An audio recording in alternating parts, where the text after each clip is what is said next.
My name's Ethan Orbach, and I have an opinion, but why should you care?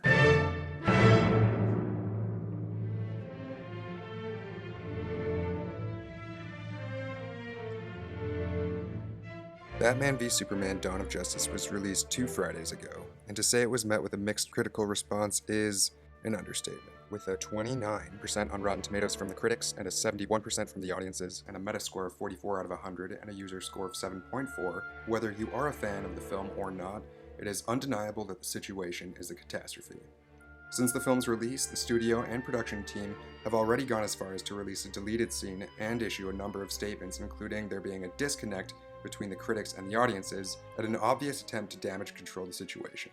Clearly, the announcement of the director's R-rated cut, a surprise usually saved for after the initial release, was a preemptive warning to go in knowing at best the film would be divisive, and at worst, feel incomplete and disconnected.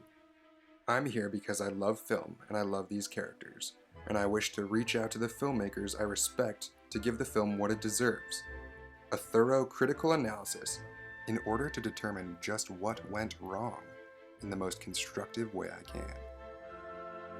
I'd like to start out by saying I don't hate Zack Snyder, the director. I don't hate that Batman kills, which he has done in every single on-screen depiction, or that Superman dies. All of that's fine.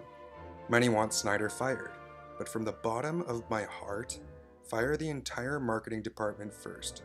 Virtually every substantial reveal in the film was featured in the marketing. Wonder Woman's reveal, Doomsday's reveal. By revealing Doomsday, every fan knows Superman is going to die. In a recent statement Zack Snyder issued, he admitted he was surprised that he hadn't heard the prediction of Superman's death from the fanboys. In reality, I think the fans hoped Superman's second movie wouldn't utilize such a story arc.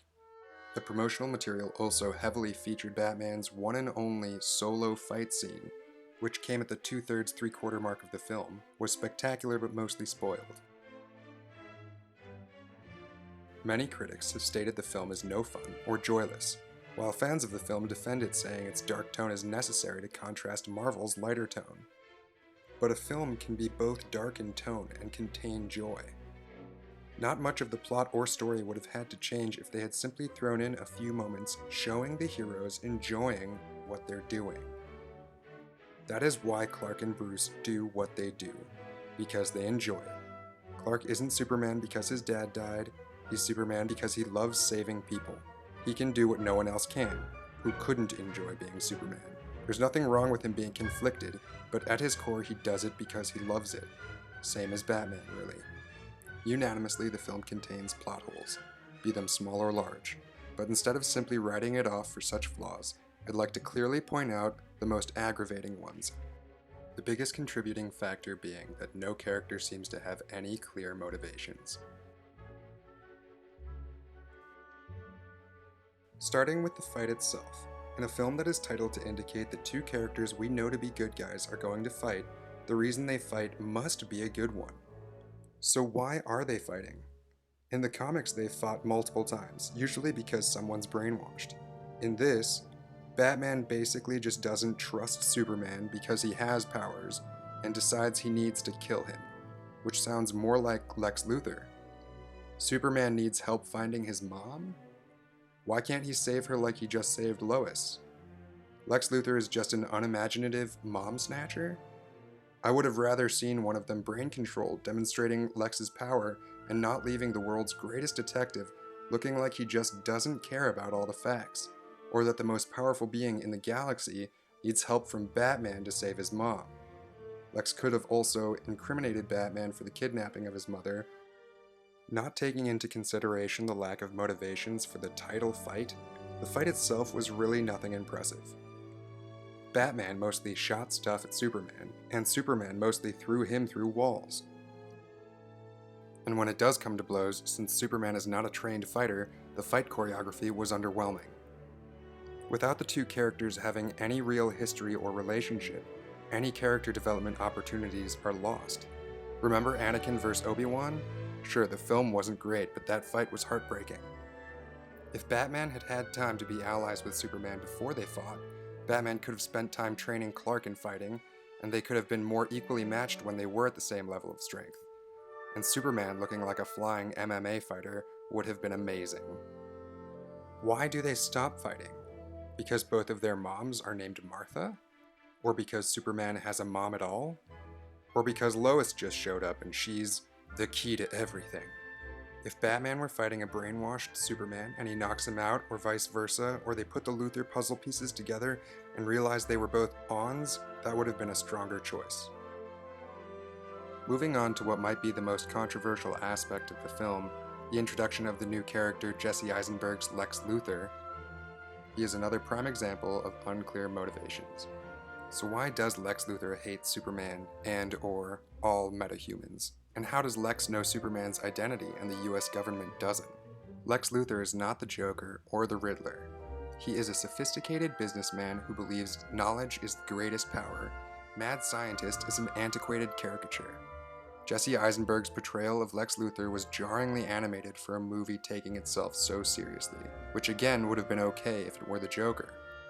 Lex Luthor is supposed to eventually be elected president. That seems highly unrealistic at this point, and he'll remain bald forever because he once got his head shaved when he was in jail? And on that note, why was Lex arrested in the end? For kidnapping Martha Kent, which he could have denied any involvement with? For creating Doomsday? For making Batman and Superman fight? For pushing Lois off a building? Did Batman and Superman give statements to the police? Smallville's Clark Kent and Lex Luthor brotherly relationship remains the strongest depiction of why these two monuments of strength and wisdom would become two of the worst enemies in history. And finally, what of the dawn of the Justice League that we were promised? Frankly, I don't understand why everyone was so thrilled with Wonder Woman when she was as superfluous and underdeveloped as she was.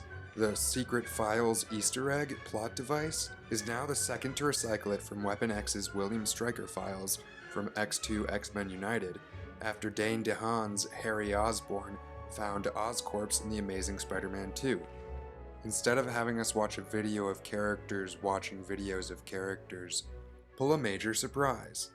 Have it end with the reconciled Batman and Superman being transported to the orbiting Watchtower, summoned by an early version of the Justice League, perhaps Justice Society, in order to assist on an incoming threat leading to the Justice League sequel?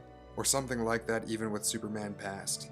Or if they kept the files, but wanted to still create a major twist, it had been announced that Ezra Miller's Flash, Ray Fisher's Cyborg, Jason Momoa's Aquaman, and Gal Gadot's Wonder Woman would at least cameo in the film. But instead of literally just those 4 files, have tons, indicating just how vast this universe is.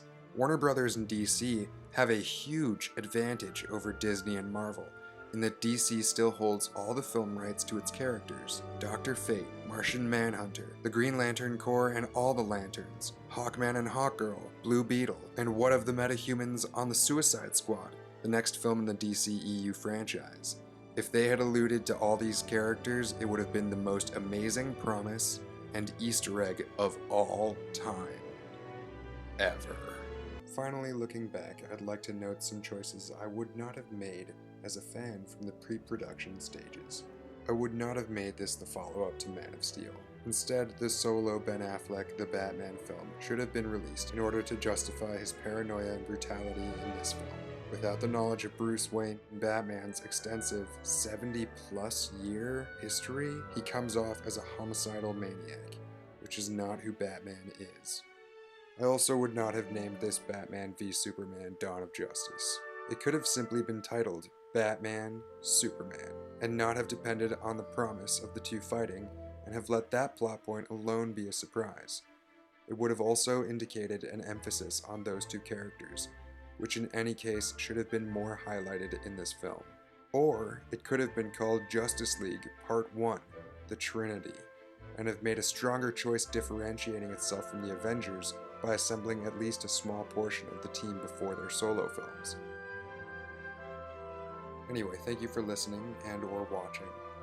I hope this helps Warner Brothers moving forward. And if you liked this video, check out my website esodesign.inc.